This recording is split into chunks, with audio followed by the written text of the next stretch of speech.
पाक हमारे हाल पर रहम फरमाए और हम सबको दुनिया और आखिरत की भलाइयाँ नसीब फरमाए और आखिरत की तैयारी के अल्लाह पाक तौफीक अता फरमाए। कब्र के मामले को अल्लाह पाक समझने की तौफीक अता फरमाए। हजरत उमर बिन अब्दुल अजीज रहमतुल्लाह ताला अलैह एक जनाजे के साथ गए तो लोग आगे बढ़ गए और आप पीछे रह गए। लोग जनाजा रखकर आपका इंतजार करने लगे।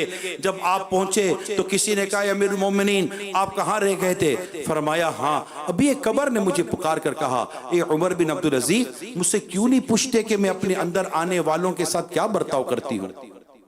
मैंने उससे कहा मुझे जरूर बता। वो कहने लगी मैं इसका कफन फाड़ कर जिस्म के टुकड़े टुकड़े कर डालती हूँ, इसका खून चूस कर गोश्त खा जाती हूँ। क्या तुम मुझसे नहीं पूछोगे कि मैं इसके जोड़ों के साथ क्या करती हूँ? मैंने कहा जरूर बता। कहने लगी मैं हथेलियों को कलाइयों से, कलाइयों को बाजुओं से, बाजुओं को कंधों से, सुरीनों को रानों से, रानों को घुटनों से, घुटनों को पिंडलियों से और पिंडलियों को कदमों से जुदा कर देती हूँ। इतना कहने के बाद आप रोने लगे। फिर फरमाया सुनो इस दुनिया की उम्र बहुत थोड़ी है। जो गुनाहगार इस दुनिया में इज्जत वाला है आखिरत में जलील और रुसवा होगा। जो मालदार है आखिरत में फकीर होगा। इसका जवान बूढ़ा हो जाएगा और जिंदा मर जाएगा। लिहाजा दुनिया का तुम्हारी तरफ आना तुम्हें धोखे में ना डाले, क्योंकि तुम जानते हो ये बहुत जल्द रुखसत होने वाली है। धोखे में पड़ने वाला वही है जो इससे धोखा खा जाए। कहाँ गए इसमें बसने वाले जिन्होंने शहर आबाद किए, नहरें निकाली और दरख्त उगाए, मगर इसमें बहुत थोड़ा अरसा रह पाए। उन्होंने सेहत और तंदुरुस्ती, इन्हें सेहत और तंदुरुस्ती ने धोखे में डाला और चुस्ती ने मगरूर बनाया तो गुनाहों में पड़ गए। खुदा की कसम उस माल के सबब उन पर हसरत की जाती है जो उन्होंने बड़ी कंजूसी के बाद हासिल किया और उसके जमा करने की वजह से इनसे हसद किया जाता है। सोचो मिट्टी ने इनके जिस्मों के साथ क्या किया, कब्र के कीड़ों ने इनकी हड्डियों और जोड़ों को क्या हाल, इनकी जोड़ों का क्या हाल कर दिया। ये दुनिया में खुशहाली और चैन में रहते, नरम और मुलायम बिस्तरों पर सोते, नौकर चाकर इनकी खिदमत करते, घर वाले इनकी इज्जत और पड़ोसी इनकी हिमायत करते थे। अगर तुम इन्हें पुकार सको तो गुजरते हुए जरूर पुकारना और अगर इन्हें बुला सको तो जरूर बुलाना। इन मुर्दों के लश्कर के पास से तुम गुजरो तो जिन घरों में ये ऐश और इशरत से रहा करते थे इनके इर्द गिर्द को भी देखो। इनके मालदारों से पूछो तुम्हारे पास कितना माल बचा, इनके फकीरों से पूछो तुम्हारा फकर कितना बाकी है, इनसे इनकी जबानों के मुतालिक पूछो जिनसे वो तुम्हें क्या, जिनसे वो बातें क्या करते थे।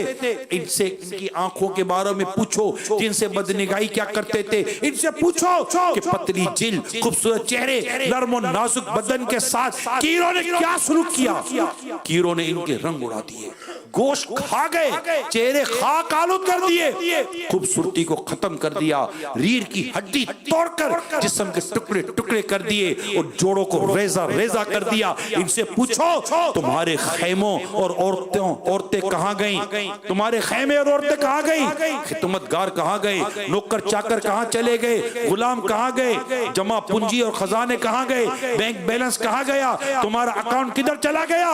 अल्लाह पाक की कसम उन्होंने कब्र के लिए कुछ तैयारी नहीं की, कोई सहारा भी नहीं बनाया, नेकी का पौधा भी नहीं उगाया, सुकून कब्र के लिए कुछ नहीं भेजा। क्या अब वो तन्हाई और वीरानों में नहीं पड़े हुए? क्या अब इनके लिए दिन और रात बराबर नहीं? क्या अब वो अंधेरे में नहीं है? हाँ, अब इनके और इनके अमल के दरमियान रुकावट कर दी गई और अजीज अकरबा से इनकी जुदाई हो गई। कितनी खुशहाल मर्दों और औरतों की हालत बदल गई। इनके चेहरे गल सड़ गए, इनके जिस्म गर्दनों से जुदा हो गए, इनके जोड़ अलग अलग हो गए, इनकी आंखें रुखसारों पर बह गई, मुंह खून पीप से भर गए, इनके जिस्मों में कीड़े मकोड़े फिरने लगे, आज़ा बिखर कर जुदा हो गए। खुदा की कसम कुछ ही अरसे में इनकी हड्डियां बोसीदा हो गईं, बागात छूट गए, कुशादगी के बाद वो तंगी में जा पड़े। इनकी बेवाओं ने दूसरे निकाह कर लिए, औलाद गलियों में दर बदर है, रिश्तेदारों ने इनके मकानात और मीरास बांट लिए। खुदा की कसम इनमें कुछ खुश नसीब वो हैं जिनकी कब्रों में वुसअत, रौनक और ताजगी है, और वो कब्रों में मजे लुट रहे हैं। एक कल कब्र में उतरने वाले शख्स तुझे दुनिया की किस चीज से धोखे में रखा?